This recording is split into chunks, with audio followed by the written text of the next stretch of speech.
During World War II, thousands of German soldiers were captured on battlefields across Europe and sent thousands of miles away to the United States.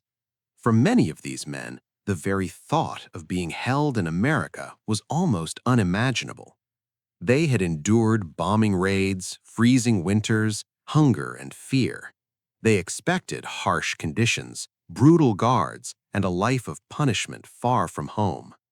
They imagined endless rows of barbed wire, cold barracks, and food rationed to nothing more than scraps. The war in Europe had taught them that captivity meant suffering, but their experience in Iowa would challenge every expectation. The POW camps in the American Midwest were carefully designed not only to confine, but also to manage prisoners safely and humanely.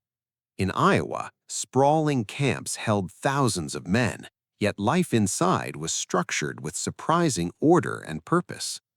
Each day followed a schedule: wake up, work, meals, and some free time. The men slept in barracks that were warm, clean, and well-maintained. Unlike what they had feared, the guards were instructed to treat them with decency. Many of the guards were young Americans themselves, often barely older than the prisoners, yet they were trained to maintain discipline while avoiding cruelty. Meals in the camps were another revelation. The German soldiers, many of whom had lived through years of rationing in Europe, were astounded by the abundance. Bread, meat, fresh vegetables, and even fruit were provided regularly. In letters home, some prisoners described the meals as like a feast every day, a stark contrast to the meager rations and long food lines they had known in their own countries. Occasionally, Red Cross packages arrived from families, bringing chocolates, cigarettes, coffee, and letters filled with messages of hope and reassurance. For men who had witnessed the devastation of their cities and the starvation of civilians, these small comforts were extraordinary. Work assignments were common, but they were not intended as punishment. Many POWs helped maintain the camp, worked on farms short of labor due to the war, or assisted local industries. Initially, some men felt uneasy about working for the Americans, viewing it as a humiliation. But over time, they realized that the work offered purpose, routine, and even pride. Gardening, carpentry, or simple mechanical work gave them skills they had never practiced before. Some prisoners formed small clubs, playing soccer or cards, organizing musical performances, or attending informal classes on English and American culture. These activities, seemingly mundane, became lifelines in the monotony of captivity. The emotional impact of this treatment was profound. For men who had been trained for battle, endured trauma, and feared the worst, the experience of being treated humanely created confusion, disbelief, and even guilt. They were prisoners, yet they were not mistreated. Some recalled in diaries how guards went out of their way to ensure the men were comfortable, even lending books or sharing a friendly conversation during long evenings. The prisoners began to question the stories of cruelty they had been told about their captors, and slowly, the image of the enemy began to blur with reality. Daily life in the camps exposed the prisoners to a world they had never imagined. Many had lived under strict rationing, with bread, sugar, and meat carefully measured and scarce. The idea that food could be abundant, that milk and butter were available, and that stores could overflow with goods seemed almost impossible. Some men marveled at the simple fact that their tables were filled each day without fear of running out. Small pleasures, clean sheets, hot showers, a book to read, seemed luxurious. And yet, amid this comfort, there was a subtle awareness that this was a strange kind of captivity, suspended between war and normal life. The American authorities understood the psychological power of humane treatment. By providing fair conditions, respecting prisoners' basic needs, and allowing small freedoms, they demonstrated not only the nation's values, but also a strategic approach to containment. Reduced hostility, minimized escape attempts, and even influenced some prisoners' attitudes towards the United States. Many began to see their captors not merely as enemies, but as people following rules and living ordinary lives in extraordinary circumstances. Over weeks and months, bonds quietly formed. Some prisoners learned English, made tentative friendships with guards, and even taught each other games and skills. Letters sent home often expressed amazement at the abundance of food, the quiet countryside, and the strange reality of living comfortably while at war. These letters reveal the inner conflict of men caught between loyalty to their homeland and the undeniable civility of life in America. And yet, for all the calm and routine, there was a growing curiosity among the prisoners.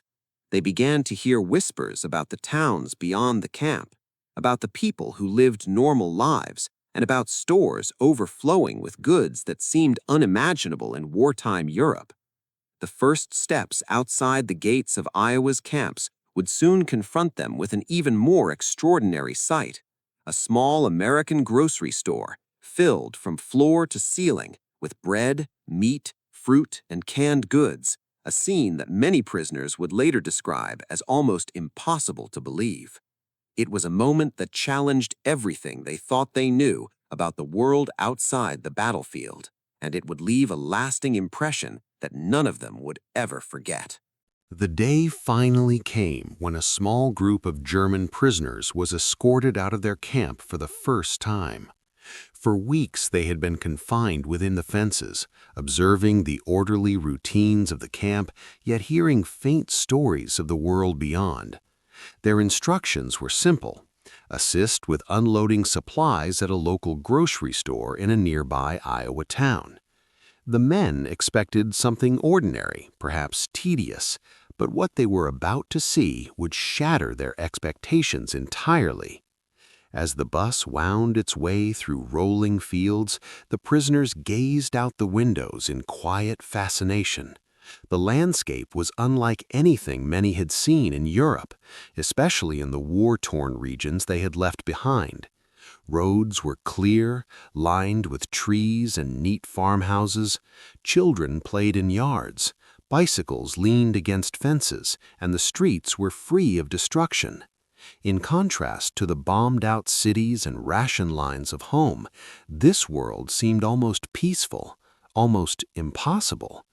The men whispered among themselves, some laughing nervously, unsure whether to feel fear, disbelief, or curiosity.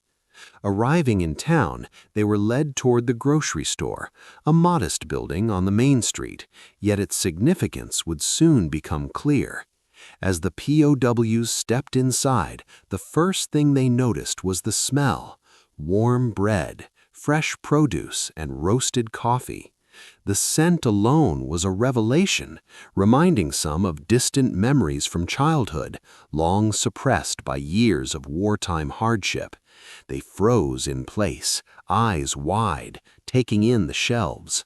Loaves of bread stacked high, cans of fruits and vegetables in endless variety, rows of meat and dairy products. They had never seen such abundance. Some men reached out hesitantly to touch the goods, half expecting the shelves to vanish or imagining that it was a trick. Others whispered to one another in disbelief, commenting on the sheer quantity of items, the colorful packaging, and the freshness of the produce. It was a stark contrast to the empty shelves and ration lines they had known in Europe. In some German towns, bread had been heavily rationed for years. Fruits and vegetables were luxury items, and meat was often unavailable for ordinary families. Here, it was plentiful, ordinary, and accessible. The prisoners were instructed to help unload supplies, yet for several minutes they simply stood, captivated. A few laughed quietly, unable to believe what they were seeing, while others shook their heads, muttering that such a sight must be a dream, not real. One man later recalled in his diary that he felt like he had walked into another world, a place untouched by war, where ordinary people could enjoy what had become unimaginable to him. American employees watched silently, aware of the prisoners' astonishment, but not intervening. Some prisoners began comparing items, pointing out cans they had never seen before, discussing the variety of fruits and types of bread. Others examined the meat counter, marveling at the cuts and the display of cold storage, something almost unimaginable given the scarcity they remembered. The abundance of everyday items, the normalcy of the store, created a cognitive dissonance that left many feeling both awe and a subtle sense of unease. As they moved through the aisles, some men reflected on their own lives before the war. They remembered long lines for food, shortages, and ration cards that dictated every meal. In contrast, the cheerful organization of the store, the plentiful stock, and the lack of urgency in shopping created a feeling of almost surreal calm. For some, it stirred a longing for a life they might never return to. Others could not suppress feelings of guilt, questioning how, while millions suffered in Europe, food could be so plentiful here.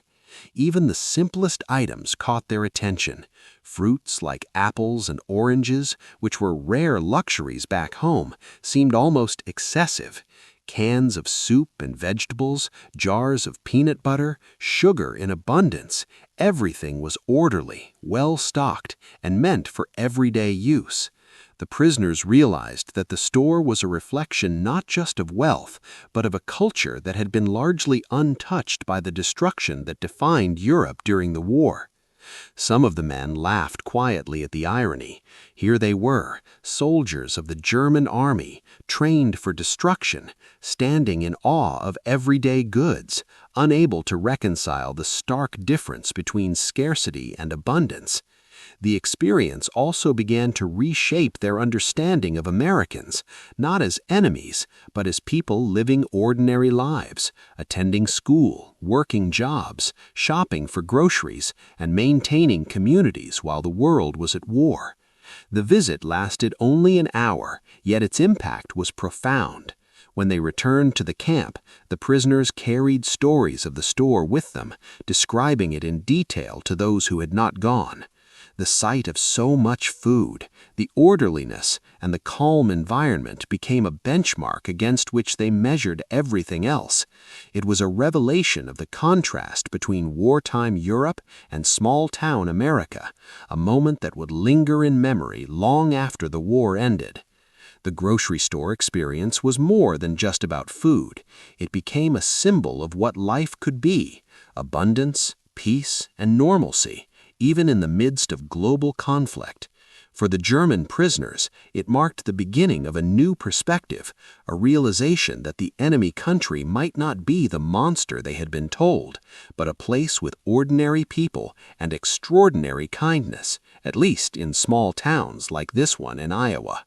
This single visit, simple as it seemed, would shape their memories of America forever.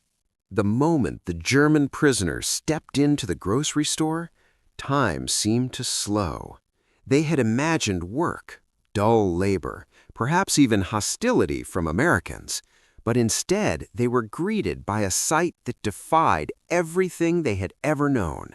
Shelves stretched high with bread, cans of vegetables, jars of preserves, and an array of colorful fruits.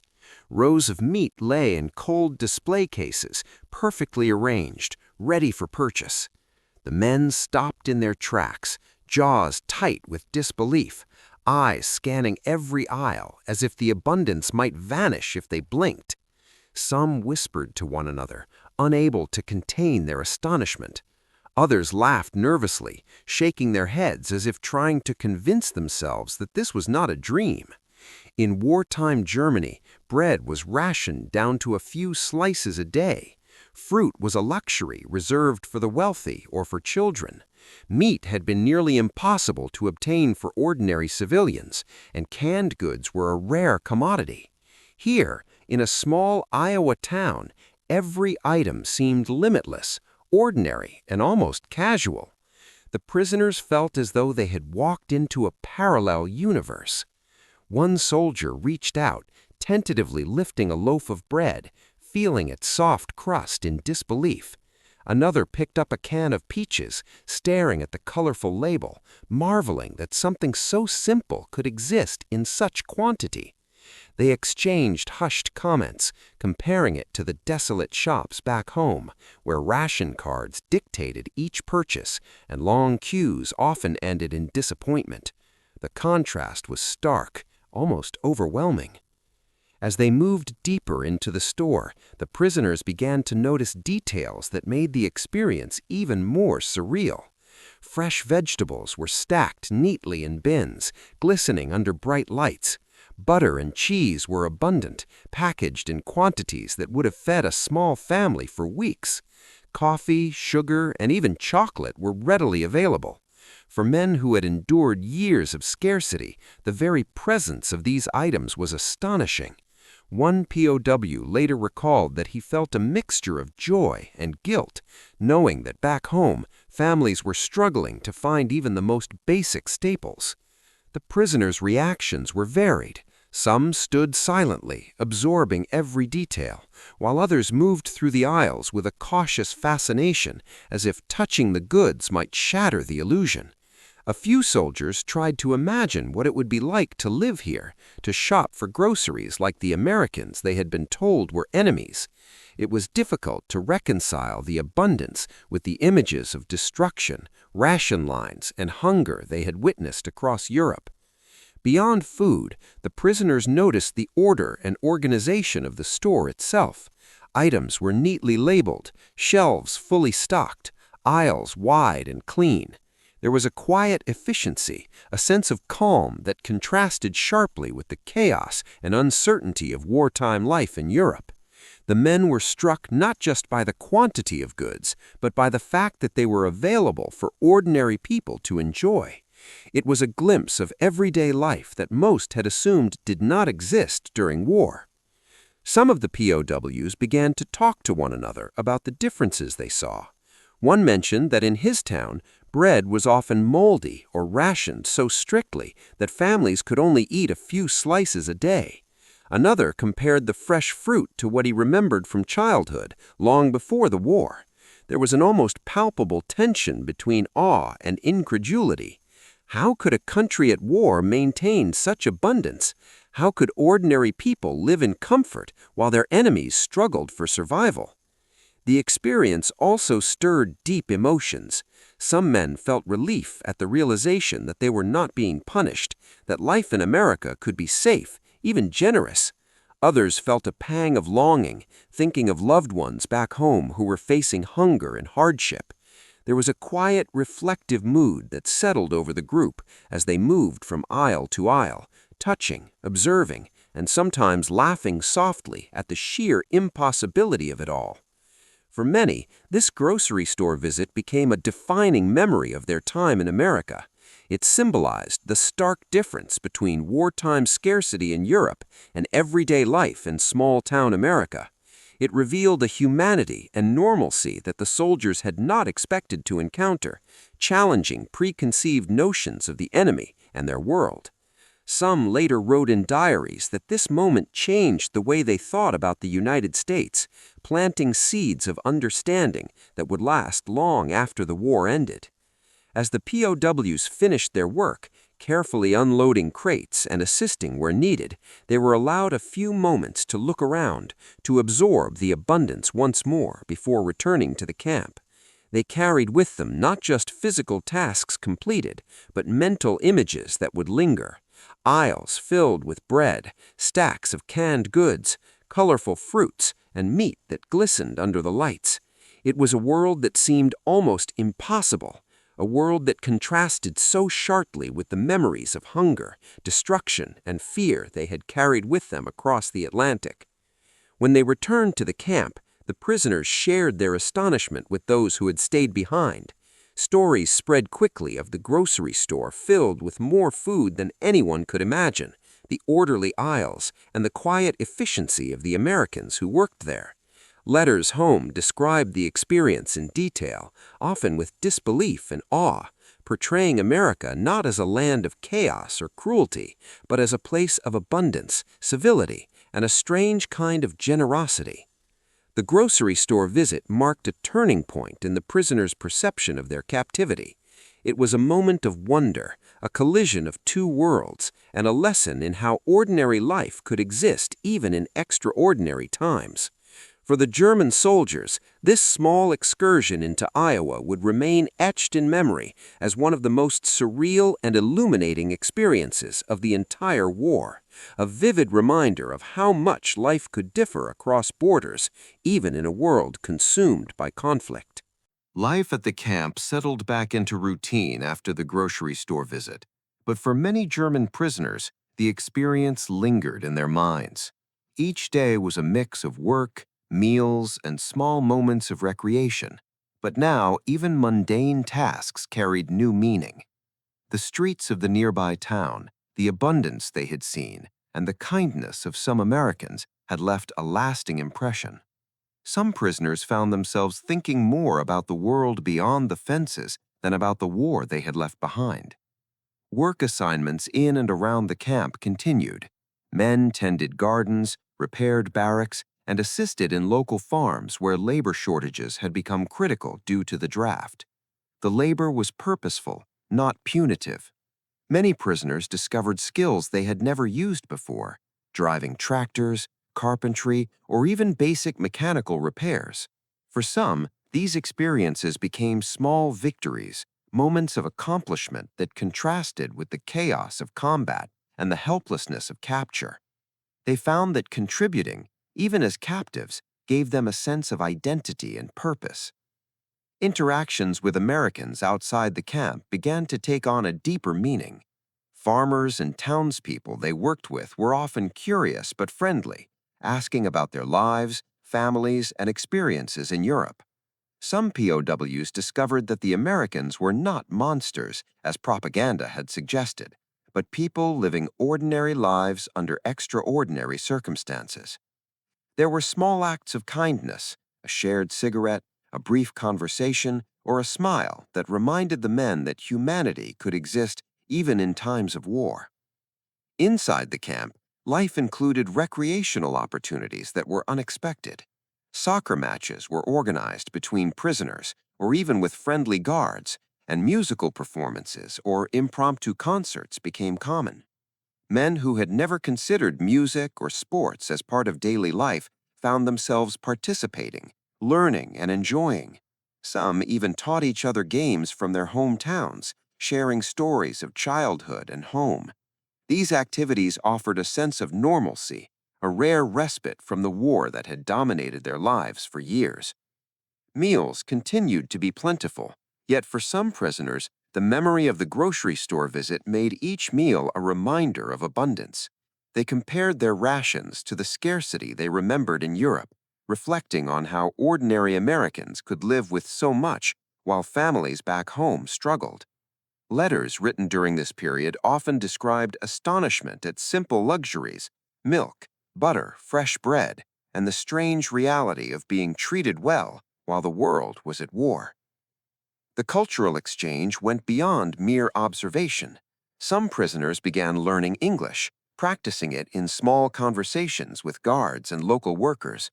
Others picked up habits, phrases, or customs from their surroundings, gradually understanding the rhythms of life in small-town America. They began to see patterns of civility, respect, and community that contrasted sharply with the devastation and distrust that had shaped their lives in Europe. These internal conflicts became a quiet undercurrent in daily life, shaping conversations, reflections, and even dreams.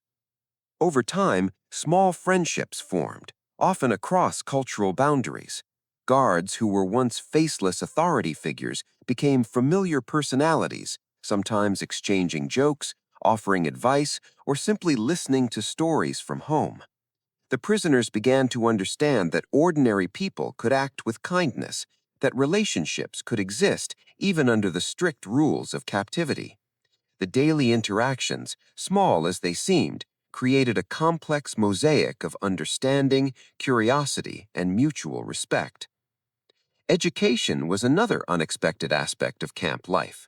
Classes in English, mathematics, and American history were available for prisoners who wished to participate. Some took advantage of the opportunity, finding learning both challenging and rewarding.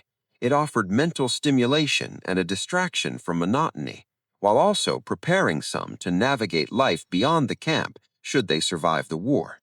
For others, it was a source of pride, a reminder that life could continue, even in confinement, with growth and discovery. As weeks passed, the prisoners' perception of the United States shifted profoundly. What had begun as astonishment at a single grocery store evolved into a broader understanding of American society. They saw communities functioning, children going to school, families living ordinary lives, and labor shortages met with innovation and cooperation. These observations challenged their wartime narratives and offered insight into a culture far different from what they had known in Europe. The contrast between Europe and Iowa became a recurring theme in conversations among the prisoners. They compared towns, work routines, and social norms, often marveling at the differences. Even small moments, watching children play, observing a neighbor helping another, or noticing the cleanliness of the streets, took on extraordinary significance. It was a lesson in perspective, demonstrating how ordinary life could continue despite a world at war. By the end of this period, the prisoners had adapted to life in the camp in ways they had never anticipated. They had learned skills, built relationships, and gained insights that went beyond survival. The grocery store had been the first glimpse of abundance and civility, but daily life, human interactions, and cultural experiences deepened that understanding. They realized that captivity did not have to mean cruelty or despair. It could include routine, dignity, and even a measure of freedom within constraints. These lessons would stay with them long after they returned to Europe. The friendships, observations, and surprising moments of normalcy reshaped their perception of the enemy and of humanity itself. Small towns like those in Iowa offered more than work assignments. They offered a lens through which prisoners could see a world both strange and familiar, a world that challenged assumptions, expanded understanding, and left a lasting impression on men who had once known only fear, hunger, and conflict. As the war dragged on in Europe, life in the Iowa camp continued in its quiet rhythm. Yet for the German prisoners, something fundamental had changed. The grocery store visit, the work assignments, the interactions with townspeople, and even the small routines of camp life had reshaped their understanding of the world beyond Europe. They had arrived expecting hardship, fear, and hostility, yet they found abundance, kindness, and a strange kind of freedom that challenged everything they had been taught to believe. Many prisoners spent evenings reflecting on their experiences. Some wrote letters home, carefully describing what they had seen and done. They spoke of fresh bread, colorful fruits, and shelves filled with goods they could hardly imagine existed. They wrote of polite guards, welcoming townspeople, and the peaceful countryside. Some worried about how these accounts would be received back home, concerned that describing comfort and normalcy might be seen as disloyal or even dangerous. Yet the act of writing became a way to process their astonishment, to make sense of the contrast between scarcity and abundance, fear and safety. The experience also left a deep emotional imprint. Soldiers who had witnessed destruction, death, and devastation were confronted with civility and order. They realized that even in a country at war, ordinary people could live productive lives, raise families, and maintain communities. This realization did not erase their loyalty to their homeland or the horrors they had endured, but it introduced a new dimension, the possibility that humanity could endure even in the most unexpected places. Over time, prisoners reflected on the purpose of their treatment in America. They understood that the camp structure, the respectful interactions, and the exposure to everyday life were not accidental. The U.S. authorities had deliberately combined security with humanity, demonstrating values they hoped would influence attitudes, reduce hostility, and perhaps even change perceptions of the enemy. For the men inside, the strategy worked in subtle ways. They began to see Americans not merely as adversaries, but as people with their own lives, struggles, and virtues. Friendships and small connections played a lasting role. Some prisoners exchanged letters with guards after the war, remembering conversations, advice, or shared jokes. Others carried memories of small kindnesses, a smile, an extra piece of bread, or a casual conversation that shaped their understanding of human decency. These interactions, though limited, became a lens through which prisoners judged not only America, but the potential for civility in a divided world. The practical skills they gained during their captivity also proved meaningful. Men who had learned farming techniques, carpentry, or mechanical skills found that these experiences gave them confidence and adaptability. Some later recalled that the camp had taught them more about practical problem-solving than months of training in Europe. Beyond survival, they discovered a resilience shaped by work, community, and observation of a functioning society, even in wartime. Perhaps most striking was the long-term impact of perspective. Soldiers who had endured years of rationing and fear came to appreciate abundance and normalcy in a new light. The small acts of kindness, the ordered lives of civilians, and the simple pleasures they witnessed, a loaf of bread, a fresh apple, a quiet street, became symbols of what life could be. Even after returning to Europe, these memories persisted, shaping their worldview and often challenging assumptions about enemy nations. The POWs' experience in Iowa also left an imprint on American communities. Locals remembered the prisoners as part of their towns, men who worked, interacted, and in subtle ways bridged a gap between two warring nations. Some townspeople reflected on the strange irony. Men who had once been enemies were now neighbors, if only temporarily, sharing labor, routines, and glimpses of everyday life. These encounters became stories passed down through families, a reminder of how war and humanity often intersect in unexpected ways. As the war drew to a close and the prisoners prepared for repatriation, many felt a mixture of relief, anticipation, and lingering astonishment. They were returning to a Europe still devastated by conflict, yet carrying with them lessons learned in a quiet American town, that abundance was possible, that human kindness could exist even in wartime, and that perspective could transform understanding. The memory of the grocery store, the fields, and the people of Iowa would remain etched in their minds, a benchmark against which they measured everything else they would see upon returning home. Even decades later, those who survived remembered the Iowa camps not just as places of confinement, but as lessons in resilience, decency, and the unexpected ways that humanity can appear in the midst of war. The story of German prisoners walking into a small-town grocery store and being confronted with abundance has endured as a symbol of contrast, a reminder of how ordinary life, civility, and kindness can exist even in extraordinary times. For the men who lived it, it was more than surprise. It was a revelation, a memory that challenged assumptions, nurtured reflection, and left a lasting legacy long after the fences had been dismantled and the war had ended.